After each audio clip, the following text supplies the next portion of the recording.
روزانہ دینی معلومات حاصل کرنے کے لیے چینل کو ابھی سبسکرائب کریں، ہماری ویڈیو کو لائک اور شیئر لازمی کریں۔ تو ایک عیسائی آیا اور کہتا ہے عبد القادر جیلانی صاحب یہ بتائیں کہ آپ کے رسول نے کہا کہ میری امت کے علماء بنی اسرائیل کے انبیاء کی طرح ہیں، تو تمہارا کون سا عالم ہے؟ کیونکہ میں عیسیٰ علیہ السلام کا ماننے والا ہوں اور عیسیٰ علیہ السلام مردوں کو زندہ کرتے تھے، تو تمہاری جماعت میں کون سا عالم ہے جو مردوں کو زندہ کر سکتا ہے؟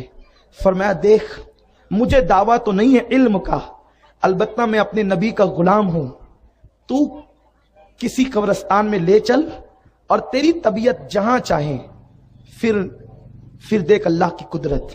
اس نے کہا کہ ٹھیک ہے۔ تو ایک بہت پرانے قبرستان میں علامہ فیض احمد اویسی علیہ رحمٰن نے تحقیق فرمائی کہ کم و بیش اس قبر کو ہزاروں سال بیت چکے تھے اور اس کے نشانات جو ہیں وہ ہلکے ہلکے سے تھے، باقی نشان قبر بھی مٹ چکا تھا۔ وہاں پر لے کر کے کھڑا ہوا، اور جب لے کر کے وہاں وہ کھڑا ہوا کہا کہ یہ قبر لگتی ہے؟ ہاں لگتی ہے، اس کا مردہ آپ زندہ کریں۔ غوث پاک نے فرمایا عیسیٰ علیہ السلام کیا کہہ کے مردہ زندہ کرتے تھے؟ تجھے کچھ علم تو ہے؟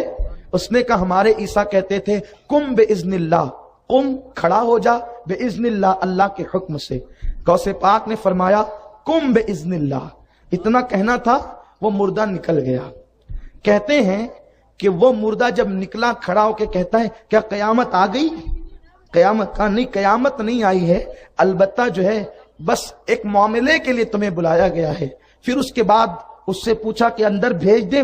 دیکھو بلانا تو ٹھیک ہے لیکن یہ میرے غوث کی شان ہے، کم کہہ کر بلاتے بھی ہیں اور پھر اس کے بعد تم کہہ کر بھیج بھی دیتے ہیں، یہ میرے غوث کی شان ہے۔ بھیج دیا تو اس مجلس میں اس منظر کو دیکھ کر 500 لوگ مسلمان ہوئے تھے عیسائیوں میں سے، اور کرد لوگ بھی مسلمان ہوئے تھے، انہی میں صلاح الدین کے خاندان کے جو ہے وہ اجداد بھی تھے۔ اب اسی خاندان نے غوث پاک کے ہاتھ پر بیعت کی اور اسی خاندان کے اندر صلاح الدین پیدا ہوئے، اور بچپنے میں میرے غوث نے ان کے سر پہ ہاتھ رکھ کر کے دعا دی تھی۔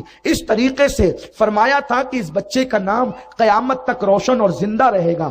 آج دیکھیں صلاح الدین کا نام سب لیتے ہیں لیکن صلاح الدین ہے کون؟ یہ غوث الاعظم کے غلام کا نام ہے، یہ میرے غوث کی شان ہے۔ تو میرے پیارے آقا علیہ السلام کے پیارے دیوانوں، ہم لوگ تو چیخ چیخ کر آوازیں بٹھاتے ہیں لیکن قوم کے دل پر بات کتنی اثر کرتی ہے وہ ظاہر ہے۔ لیکن اللہ اکبر، یہ وہ لوگ تھے قم باذن اللہ کہہ دیا اور لوگوں کو اسلام میں داخل کر لیا۔ ایک مرتبہ کا واقعہ ہے، چونکہ بغداد میں عیسائیت کا زور تھا اور جو زمانہ غوث پاک کا زمانہ ہے وہ بڑا پرفتن دور تھا، بڑا ہنگامہ خیز دور تھا۔ اس دور میں یہ تھا عیسائیوں نے اتنی چالیں چلی تھی کہ مسلمان اماموں کو قتل کر دیا اور ان کو خنجروں سے قتل کیا، راتوں رات اٹھا کر لے کر چلے گئے۔ یعنی لوگوں کو وہ اٹھا لیتے تھے، علماء کو، تقریر کرنے والے علماء کو، حق بیان کرنے والے علماء کو کہیں قتل کیا، کہیں اٹھا کر لے لیا، اور ان کی جگہ عیسائی راہب اور پادری جو ہے وہ مسجد کے امام بن گئے تھے۔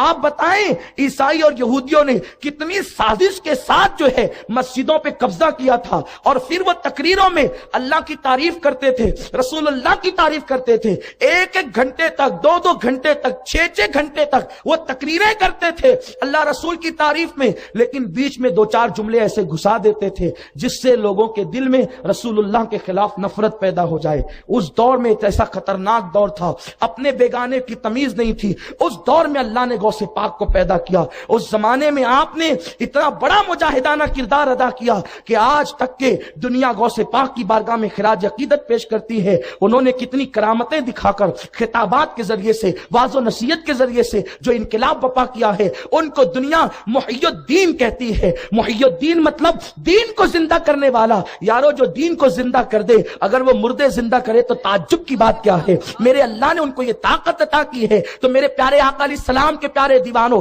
اس دور میں بغداد کے جو خلیفہ تھے وہ بادشاہوں کے دربار تک کے وہ عیسائی پادری، عالم اور مولوی بن کر کے پہنچے ہوئے تھے۔ ایسا ہنگامہ خیز ہوش ربا دور تھا۔ اس دور میں غوث پاک کی ولادت ہوتی ہے، لیکن کیسی خدمت کی ہے، لوگوں کو ہزاروں کی تعداد میں مسلمان کیا۔